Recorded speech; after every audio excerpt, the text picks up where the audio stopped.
Hi guys! At dahil sibuyas season na ay samahan niyo ako magtanim ng sibuyas dito sa likod ng bahay namin. Tara! Kahapon nga ay binunot nila yung mga punla na yan at ngayon naman ay itatanim na at alas 7 pa nga lang ng umaga ay nagsimula na sila. Dali-dali na nga agad kaming bumaba dyan dahil baka nga kako ay matapos na agad nila yung pagtatanim. Kung matatapos na nga nila ay hindi pa tayo makakapag-video at makakatulong.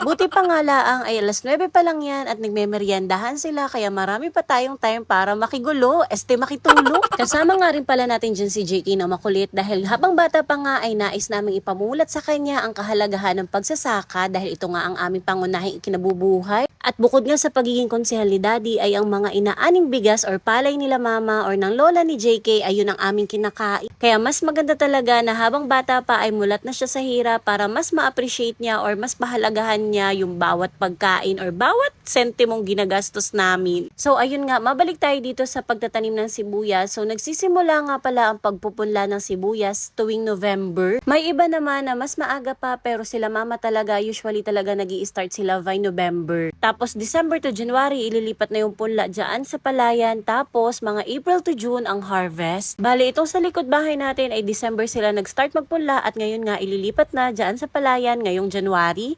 So ang mga harvest na ito siguro mga May, ganun. At gusto ko nga lang din sa inyong i-share na hindi lamang mga ubas, mga beach or magagandang tanawin ang makikita nyo dito dahil dito rin sa Bulalakaw ay ang nag-iisang bayan na pwede or posibleng magtanim ng sibuyas dito sa buong lalawigan ng Oriental Mindoro. Pero last year, meron ako nabalitaan na merong sumubok na magtanim ng sibuyas doon sa kabilang bayan. Bale, yung mga palayan dito, 2 beses nakakapagtanim ng palay at 1 beses naman ng sibuyas. Ngayon taon talaga ay nagbabaka sakali na sana'y makabawi ang mga magsasaka sa pagtatanim ng sibuyas dahil nung nakaraang taon talaga ay naku, pineste. Katulad na lang ng pananim namin na yung ginastos namin ay kahit kalahati ay hindi bumalik. As in, wala talagang bumalik. Dahil nga kakaunti ang naani dahil napeste nga at ang dami talagang mga uod. Kinain nila yung mga sibuyas. Naunahan pa tayo. At kahit anong spray talaga ng gamot ay walang magawa. Dahil sis, makapangyarihan nila. At napakabilis nilang dumami. Yung para bagang isang gabi laang ay napakadami sila. Nag-multiply na ng times 2, times 5, ganun. At ngayong taon nga ay umaasa na sana'y maganda ang ani, maganda ang presyo ng makabawi naman. So ayun, hanggang dito na lang po muna ulit ang ating mini vlog at maraming